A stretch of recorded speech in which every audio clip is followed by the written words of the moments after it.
Gracias, doctora. Buenos días a todas y a todos. Damos inicio a la sesión bibliográfica del día de hoy, que en realidad es a manera de seminario a cargo de la doctora Jimena Ramírez. Adelante, Jimena, por favor.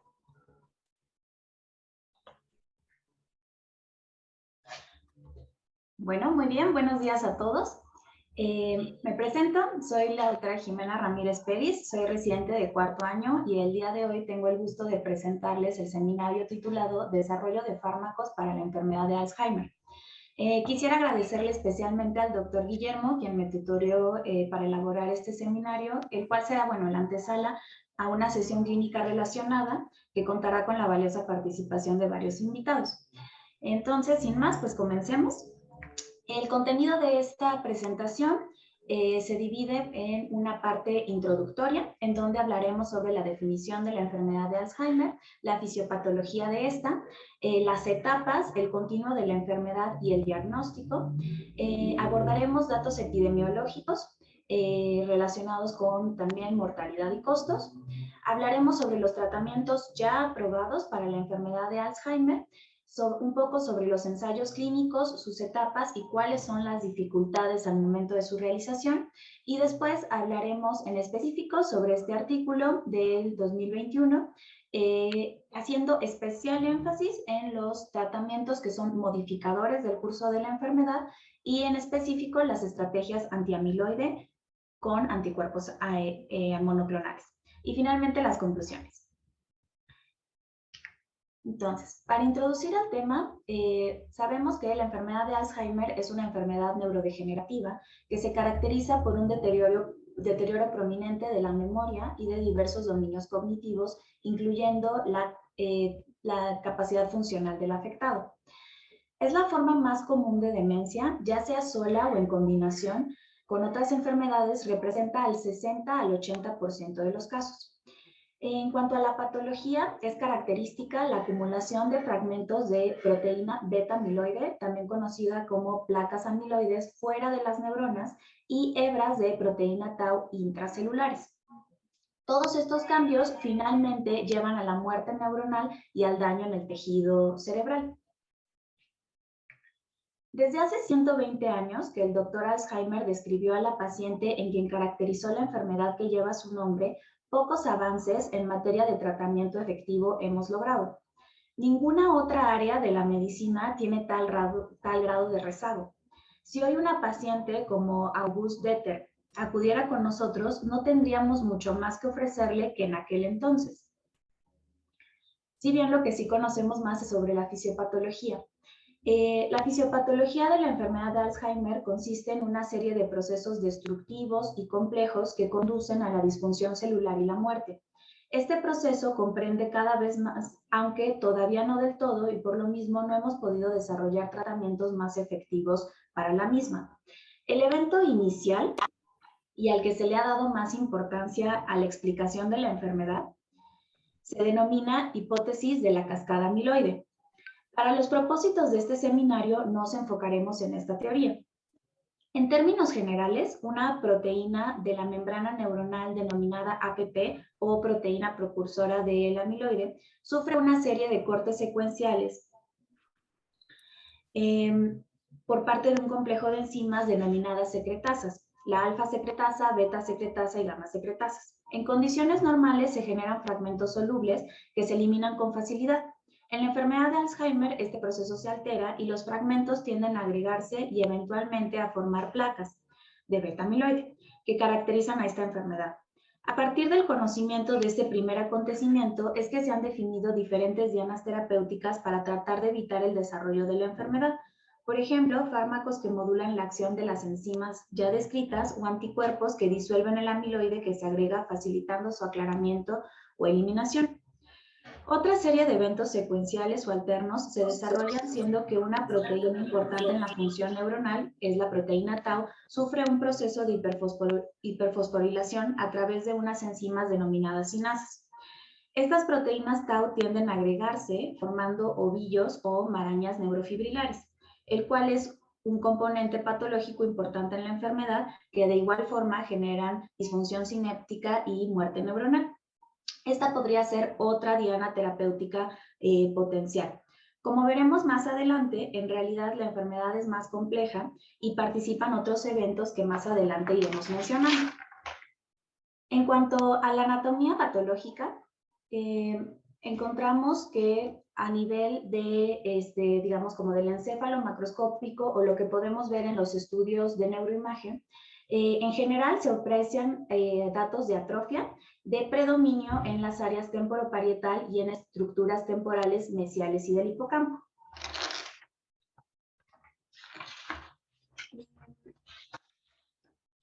Aunque muchas personas afectadas pueden recibir el diagnóstico de la enfermedad de Alzheimer, en realidad hablamos de un conjunto de enfermedades de muy diversa presentación. La forma más conocida y común que se detecta en las personas mayores es la forma esporádica, que es compleja, multifactorial y representa aproximadamente el 95% de los casos. Un porcentaje muchísimo menor al 5% tiene un fuerte y en ocasiones determinante factor genético a través de mutaciones que la originan, presentándose con más frecuencia estos casos con cuadros atípicos que suelen ser de inicio más temprano, por lo general inician en etapas intermedias de la vida. Pueden aparecer variantes no nésicas que afectan, por ejemplo, más el lenguaje, la conducta u otros dominios cognitivos, y por lo general pueden tener progresiones más rápidas y manifestaciones clínicas distintas. Cabe hacer mención que estas personas afectadas que se congregan en familias tienen particular importancia en la investigación para el entendimiento de la enfermedad, así como en el desarrollo de fármacos. Lo anterior es importante tenerlo presente no solo para fines de esta presentación, sino también lo que discutiremos en la sesión clínica. La enfermedad de Alzheimer está precedida por una fase preclínica o asintomática que suele durar de 15 a 20 años y de un periodo prodrómico que persiste durante 3 a 6 años antes del inicio de la demencia propiamente dicha. Quienes se encuentran en las diferentes etapas son todas poblaciones de intervenciones en las que se están realizando ensayos clínicos, puesto que lo que se ha ensayado en personas que padecen ya demencia ha fracasado. El reto es hacer intervenciones cada vez más tempranas, incluyendo etapas asintomáticas, realizando entonces intervenciones que pudieran denominarse de carácter preventivo.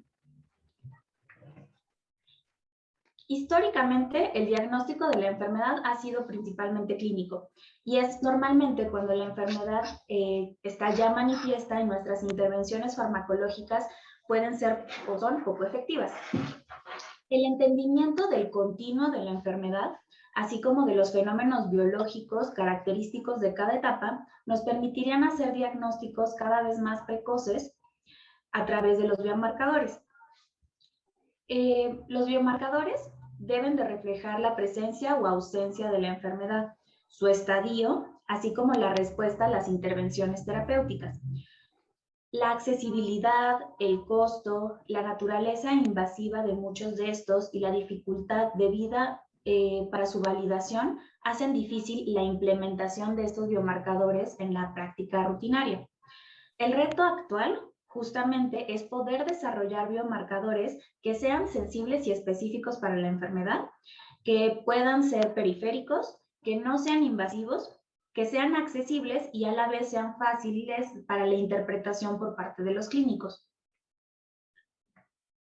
Y bueno, en cuanto a los datos epidemiológicos, si bien se sabe que en cuanto a las demencias hay un infradiagnóstico, al menos para el 2018 se consideraba que existían alrededor de 50 millones de personas en el mundo con demencia. Se calcula que esta cifra se va a triplicar para el 2050, pero en los países de ingresos bajos o intermedios, esta cifra va a ser aún mayor. De hecho, se calcula que en América Latina, por ejemplo, la cifra podría llegar a cuadriplicarse. En cuanto a los costos de la enfermedad, se calcula que al año se gastan en atenderla alrededor de $1 billón. Y bueno, es tal así que se sabe que hay un caso nuevo cada 3 segundos. En cuanto a la prevalencia, sabemos que esta aumenta 5% en los mayores de 65 años y casi 40% en aquellos mayores de 80 años. Más del 10% de la población mundial mayor de 60 años podría estar afectado por algún grado de afectación de memoria. En México, se calculaba para el 2008 que había una prevalencia del 7.4%. Se considera que hay 30 casos nuevos por cada 1000 personas arriba de 65 años y se calcula que para el año 2050 habrá más de 3 millones de personas afectadas por demencia. Pese a que la enfermedad de Alzheimer mata más personas que el cáncer de mama y próstata juntos, la producción científica y la realización de ensayos clínicos es 12 veces mayor para el cáncer. Y por otro lado, mientras hemos logrado reducir considerablemente la mortalidad de la gran mayoría de las enfermedades crónicas, como por ejemplo aquellas del corazón, el cáncer, incluso otras enfermedades del sistema nervioso como el evento vascular cerebral, por el contrario, como vemos en la diapositiva, la mortalidad atribuible a la enfermedad de Alzheimer aumenta notoriamente. En Estados Unidos, 1 de cada 3 personas mayores muere de o con demencia. El diagnóstico temprano, aún frente a una enfermedad incurable, tiene implicaciones pronósticas muy distintas y más favorables. Sin embargo, se estima que en el mundo, 75% de las personas con demencia no se diagnostican y en países en vía de desarrollo este porcentaje puede llegar hasta el 90%. En cuanto al tratamiento que tenemos actualmente, pues lo podemos dividir en dos, ¿no? El tratamiento no farmacológico y el tratamiento farmacológico. En cuanto al tratamiento no farmacológico, es importante mencionar que pues son indispensables y pueden ser intervenciones de primera línea más efectivas para la agitación y agresividad. En general mejoran la calidad de vida y los síntomas y algunos ejemplos de esto es, por ejemplo, la realización de ejercicio, la estimulación cognitiva y integrar a los factores. En cuanto al tratamiento farmacológico, los tratamientos actuales son únicamente sintomáticos. Existen potenciadores cognitivos, como por ejemplo los inhibidores de la acetilcolinesterasa y la memantina, y los psicofármacos se utilizan para el manejo de los frecuentes síntomas conductuales. Estos son los 5 medicamentos que han sido aprobados para el tratamiento de la enfermedad de Alzheimer. Pasaron casi 90 años para el desarrollo de un tratamiento sintomático de la enfermedad de Alzheimer y que fue precisamente tras la aprobación de la tacrina, que ya está en desuso por sus efectos adversos y compleja posología. Le siguieron otros inhibidores de la acetilcolinesterasa de segunda generación, como por ejemplo la memantina en 2003. Desde entonces solo se había aprobado la combinación de donepezilo y memantina en 2014. Este año la FDA aprueba el aducanumab, el cual se hablará con más detalle en otra sesión en las próximas semanas que coordinará el doctor Luis Moncayo. La tasa de fracasos en los ensayos clínicos de fármacos experimentales para la enfermedad de Alzheimer es altísima y desconcertante. Es del 99.6%, la mayor entre todas las enfermedades crónicas, al grado que algunas grandes farmacéuticas han renunciado a seguir invirtiendo en este campo, lo cual complica aún más el panorama. En 2020, la FDA aprobó en total 53 nuevos medicamentos, de los cuales 11 fueron medicamentos para enfermedades del sistema nervioso central.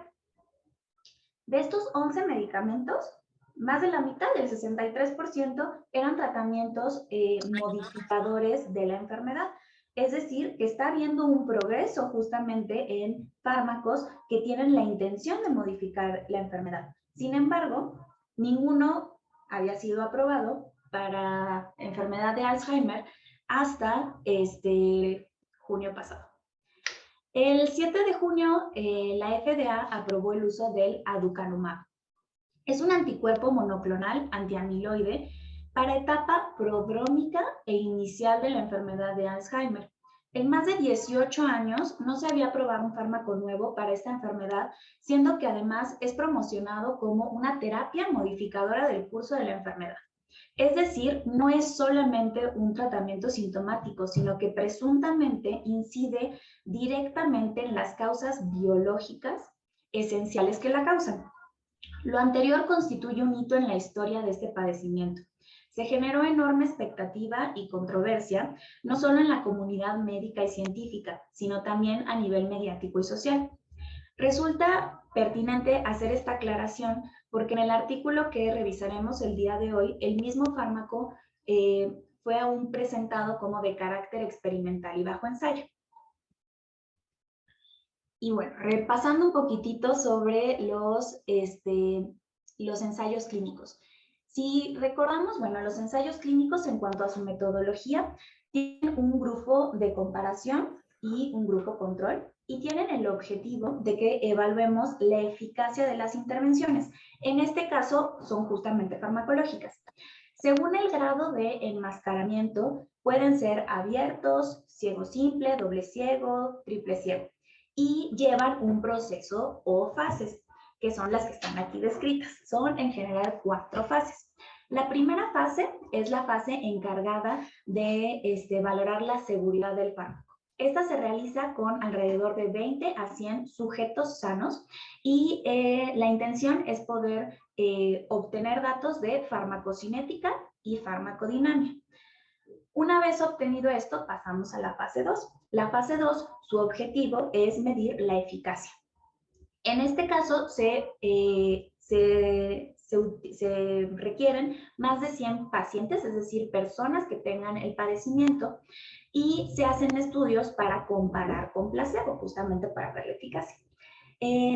Estos fármacos pasarían, a los que se aprueben, pasarían a la fase 3, que tiene una intención de comparación y se hace en poblaciones de pacientes mucho más grandes, es decir, más de 300 pacientes, y la intención es justamente confirmar los hallazgos que encontramos en la fase 2 y comparar con tratamientos previos. Finalmente, los fármacos que pasan esta prueba son comercializados y pasan a la fase 4 de los ensayos clínicos, que es una fase de observación después de la comercialización del fármaco, y en este caso busca evaluar la seguridad y la eficacia a largo plazo y en grandes poblaciones.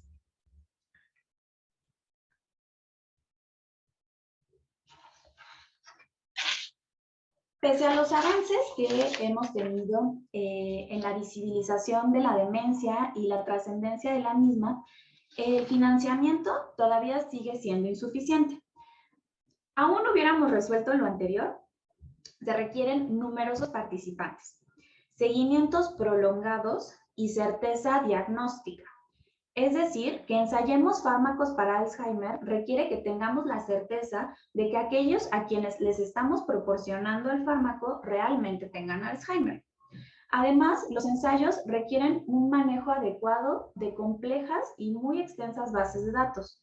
Hay implicaciones de carácter ético. Por ejemplo, los riesgos de ensayar un fármaco en personas asintomáticas en las que no tenemos certeza de que eventualmente desarrollarán la enfermedad. Se requiere colaboración entre los gobiernos, la industria farmacéutica, la academia, la sociedad civil, es decir, todos. Todos debemos de involucrarnos para poder colaborar en esto. Y entonces, espero se pregunten, ¿no? ¿De qué manera podemos cambiar esto? Bueno, la única forma que podemos cambiar esto es investigando. Y entonces les voy a presentar justamente este artículo que se titula Alzheimer's Disease Drug Development Pipeline 2021. Es publicado por el doctor Jeffrey Cummings en la revista Translational Research and Clinical Interventions, que tiene un factor exacto de 21.566 y es parte de la Asociación Americana para el Alzheimer. Se trata de una revisión que se publica año con año y que consiste en una descripción narrativa de los fármacos que se encuentran en ensayos clínicos y están registrados en una base de datos federal obligatoria de nombre clinicaltrials.gov. El objetivo es comprender el progreso en el campo de desarrollo de nuevas terapias, incluidos nuevos agentes, dianas, biomarcadores y estrategias de diseño de ensayos. Esta base de datos, Clinical Trials, es el registro federal de ensayos clínicos para identificar medicamentos en ensayo. Es el registro de investigación clínica de la FDA y de la Biblioteca Nacional de Medicina de los Institutos Nacionales de Salud en Estados Unidos. Y entonces, me gustaría justamente hacerles un pequeño recorrido sobre cómo funciona esta base de datos, para que vean que es muy sencillo. Permítanme un segundo.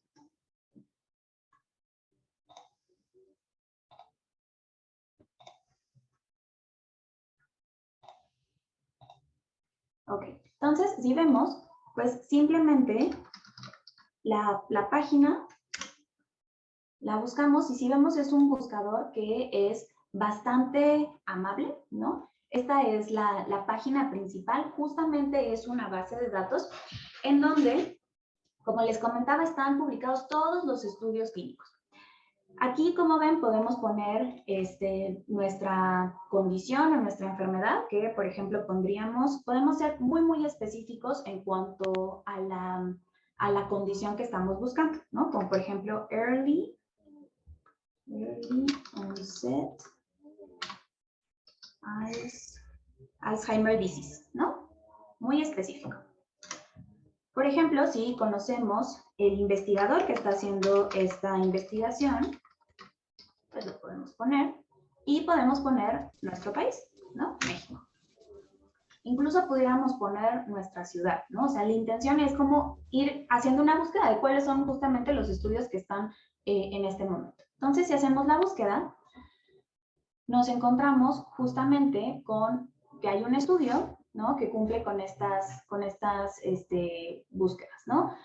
Es un estudio que su estado, pues parece que está reclutando, que tiene varias localizaciones y que está haciendo intervenciones con dos anticuerpos, ¿no? El gantenerumab y el solanerosumab. Entonces, de hecho, si nosotros ampliamos un poco más la vista, vemos, ¿no?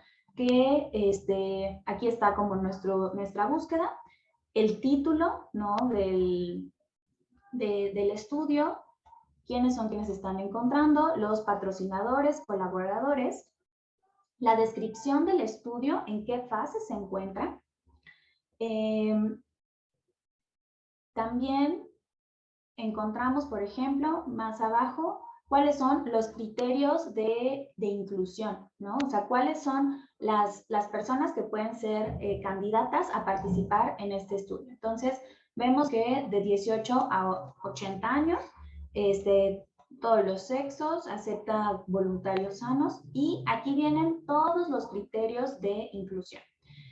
Y también podemos encontrar, pues, los contactos, ¿no? Entonces vemos que hay 41 locaciones, es un estudio multicéntrico, y entonces podemos aquí buscar, bueno, hay como en muchos estados de Estados Unidos, y pues busquemos nuestro país, y aquí está, ¿no? Aquí nos dice dónde se está haciendo el estudio, el nombre de la investigadora principal, y pues bueno, todavía no están en una fase de reclutamiento, ¿no? Entonces, justamente queríamos presentarles como esta herramienta, ¿no? Que justamente puede ser muy útil que poderla conocer. Entonces, permítanme un momento que les vuelvo a poner la presentación.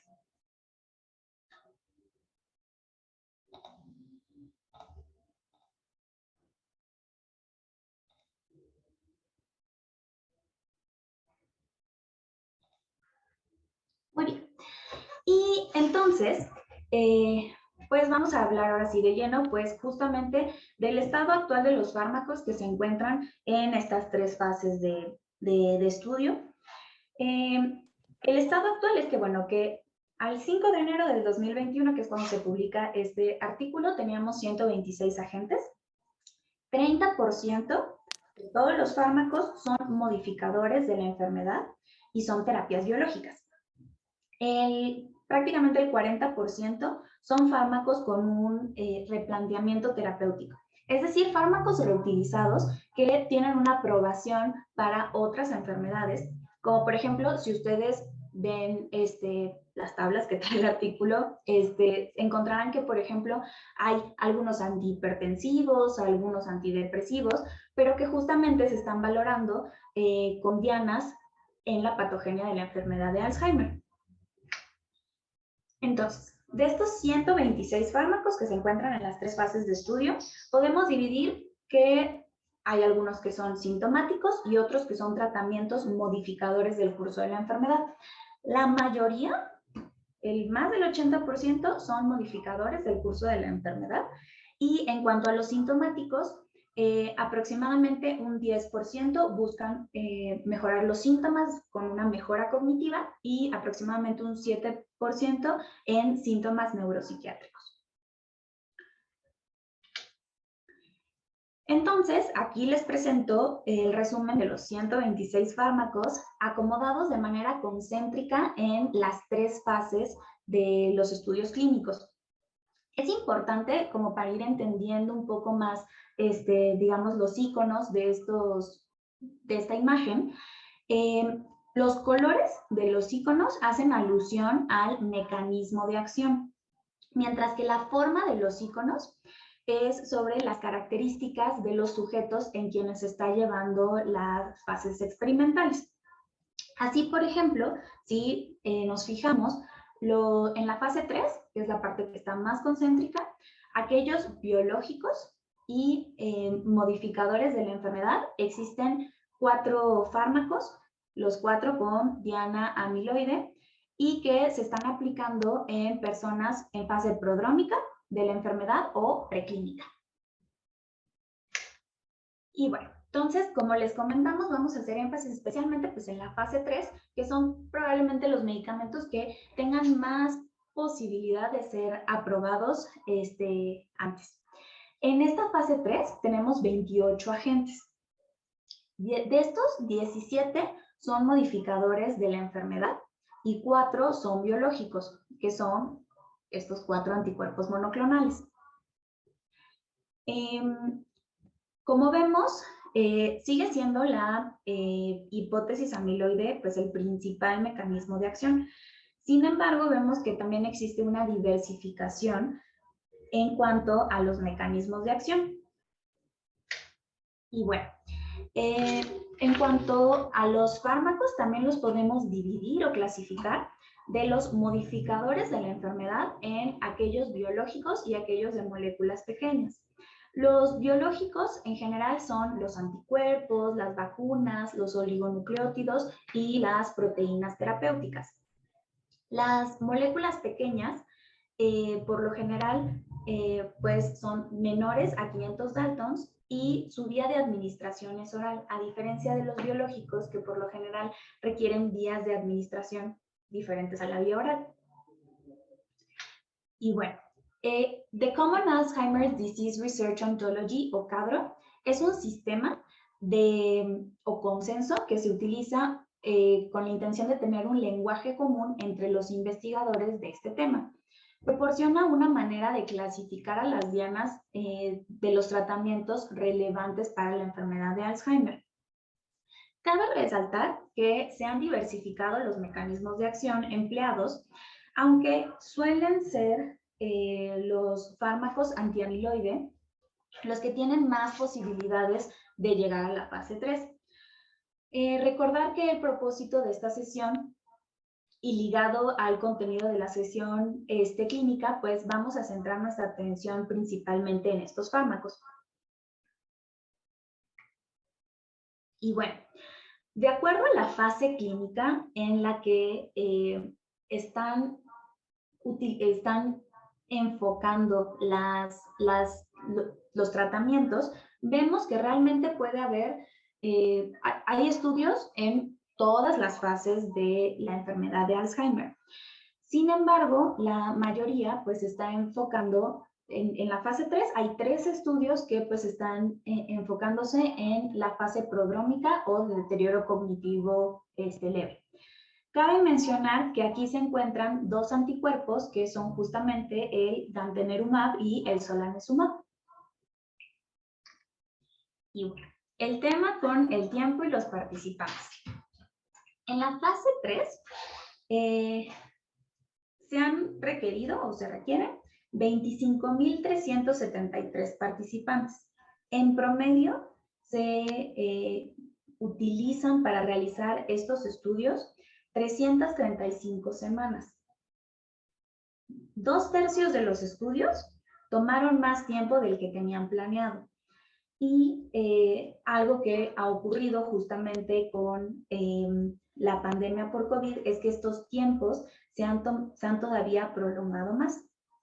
Y algo que es muy importante es que el tiempo de reclutamiento llega a tomar 5 veces más que el tiempo de prueba per se.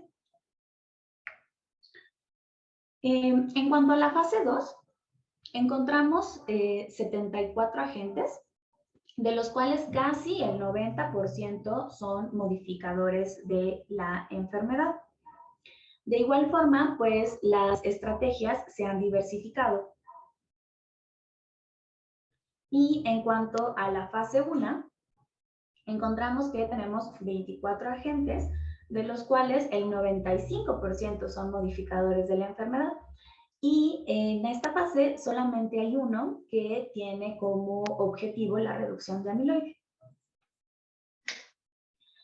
¿Quiénes son quienes patrocinan estos estudios? El 49% son patrocinados por la industria farmacéutica, el 29% por los centros médicos académicos, especialmente del NIH, y el 14% son patrocinadores tanto públicos y privados.